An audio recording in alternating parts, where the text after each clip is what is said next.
that's a little loud. That's okay. That's an unfortunate sound effect because this is actually perfect for us to go out on because union membership, while it has not been as high as we would like it to be, is growing. Unions are enormously popular. Look at this chart, and this chart, unfortunately, I could only find through 2021, but it's increasing, and it has been extremely high. We're at such a low relative to where we've been as a country and union support, but yeah, right now it's really on the move. So this is why they're trying to crush unions. Well, they all act like they're pro-union, like Joe Biden, but he's actually very anti-union. And when you talk about why, it's because union people get better health insurance. They get paid sick days. They get better retirement. They get defined retirement. It helps close the racial and gender pay gap. So like compared to white men, it brings everyone else closer to what the income of white men is. Although you don't want my income. It's the average white man. Yeah, I mean, across the board, every single demographic does better when it is part of a union, when people are part of unions. So 100%. And this whole right to, I mean, Republicans are so smart in the way they phrase things because that whole right to work stuff what did it start with Scott Walker and I don't know wherever, but anyway, yeah. But you know, because I think the test case or the person who brought it up first didn't want to have to pay union dues. So that was the right to work. That's where that phrase came from, right? Like he wanted to have the right to work without having to pay into union dues. And so that started, you know, like a decade of anti-union legislation. Yeah. But if right to work laws were repealed, workers would make almost $12,000 more per year. So it is fantastic to see that there's a resurgence in unions and in the perception of unions and union leaders. And just recently, what I think was really exciting, because I know, you know, there's been a lot of people have a problem with unions because the leadership in unions, they often don't represent or work hard for their members. They are often working hard to be conciliatory to the bosses. They're not militant. They're not working for the people they're supposed to represent. And just recently, the UAW elected somebody, and it was sort of an enormous upset. This progressive guy, his name is Sean Fain, was just elected the head of the UAW. And he is actually talking about class war and that the enemy is the CEO. And that's a beautiful thing to see in the US because that has been sort of verboten for years to talk about that. We're all supposed to get along. There's been a lot of tone policing and civility and how we're all, you know, like go into those meetings and figure out a way to get along. And the truth is we are being fought against 24 hours a day by the CEO class. So it's really great to have somebody now who is aware of it and who's talking about it publicly. And well, it's like what they say, run for office. Well, he ran for office and won. So now we got somebody in that position that's actually against the corporate class in one of the strongest unions in the country. Absolutely. So where's that clip? You got it up. Here we go. Yeah. Now we're here to come together to ready ourselves for the war against our only one and only true enemy, multi-billion-dollar corporations and employers that refuse to give our members their fair share.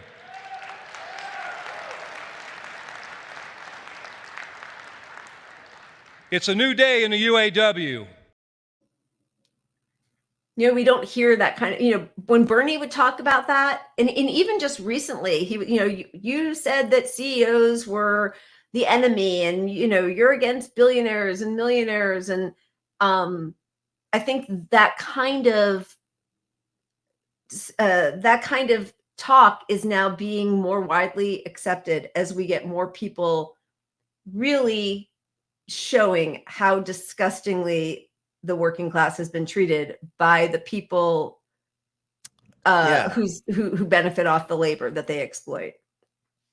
And I think, you know, in a large part, social media is the equalizer in this stuff. It's because you know, CNN can't control us watching all these, you know, their kids are, you know, people that are in their 40s and 50s with kids or 30s with kids, their kids are watching these videos and they're not coming from CNN. They're Yep. TikTok, which is part of why TikTok is Yeah. big push Yeah. to Get ban rid of social TikTok is media. happening. Yep.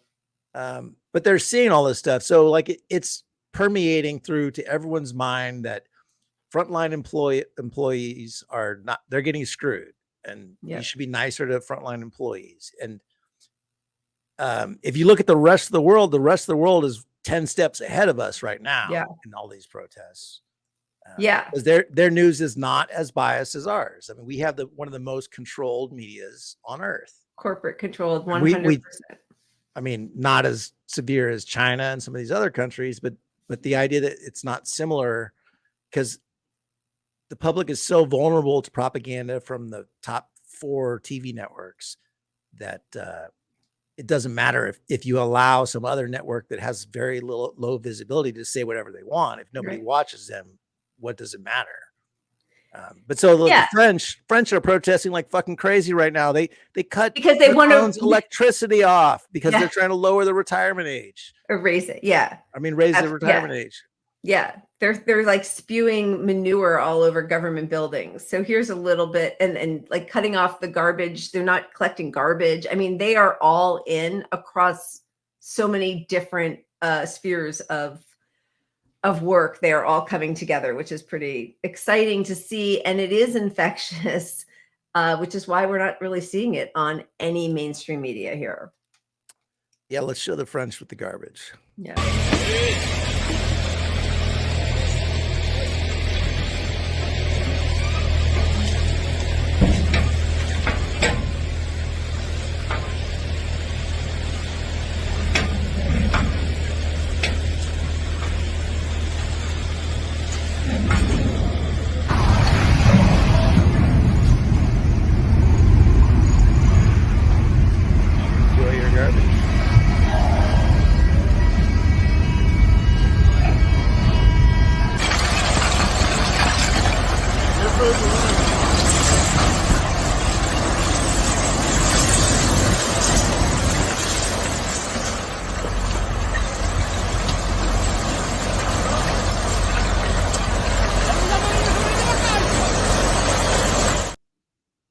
That is some solidarity. I don't know what's going to happen though, because it's been going on now for what, like 2 weeks? I mean, tens of thousands of people in the streets. I think now it's also happening. It's definitely happening in other parts of Europe. But I don't know what the response from Macron is yet. And that's for 2 years. That's, I think, from going from 62 to 64. And then here in the US, I don't know if anybody saw, but what Jill Filipowski, whatever, she's one of these DNC, you know, good vote blue, no matter who, liberals, put out a tweet saying, hey, if people are going to be, you know, I'm sure I'm wading into something I shouldn't, but, you know, if life expectancy is going up, is it really so bad if people work a little longer?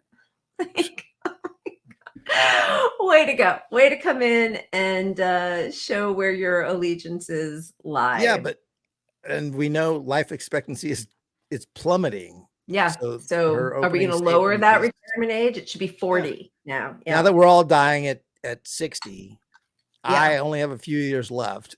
So can I get like subsidized another scooter, electronic skateboard? That's right. Skateboard. I keep calling it a scooter. Scooter. Come on.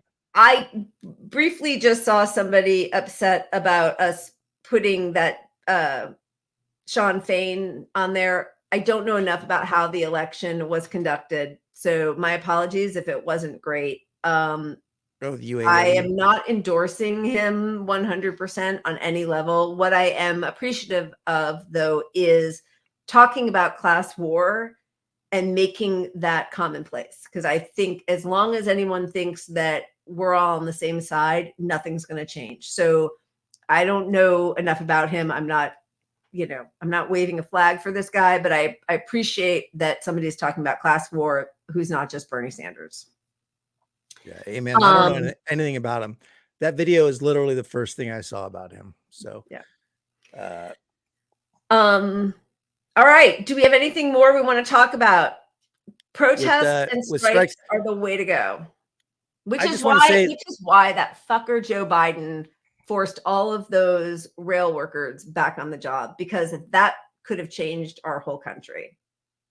yeah, but look, electoral politics is it's a losing fight, right?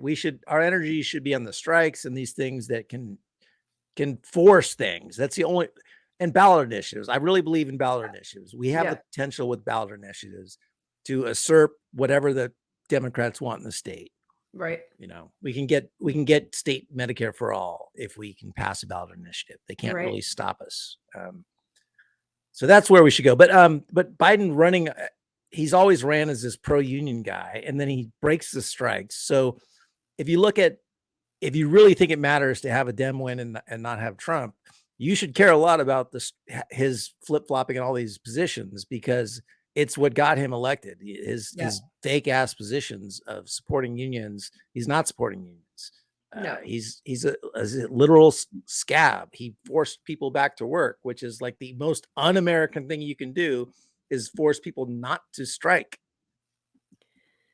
It is so reprehensible to force people back on the job against their will after they had to work so much harder to vote in having a strike. They have to go through so many more hoops than most unions, and they did it, and he sent them back with the help of most Democrats, Mayor Pete, and all the disgusting people in their administration. Okay, we left a lot of videos off the table. I just want to show one real short one, just to I know we should end on a positive. This is not a positive, so maybe we'll find a positive after it.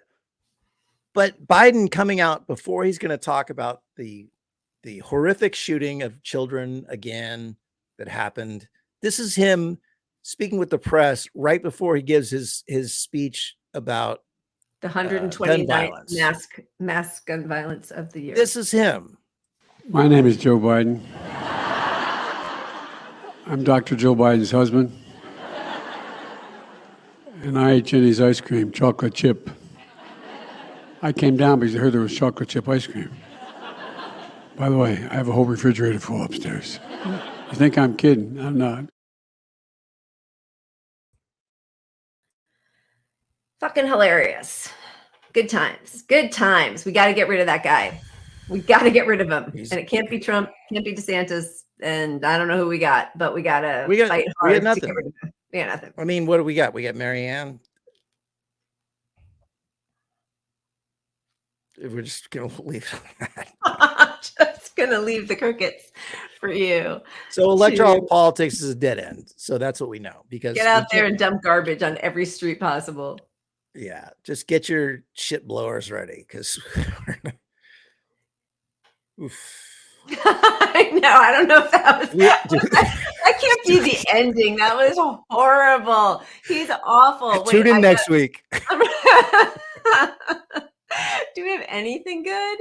Oh my God. It all sucks. It all sucks. Drink more. Love you guys. Blow that shit. Punching up.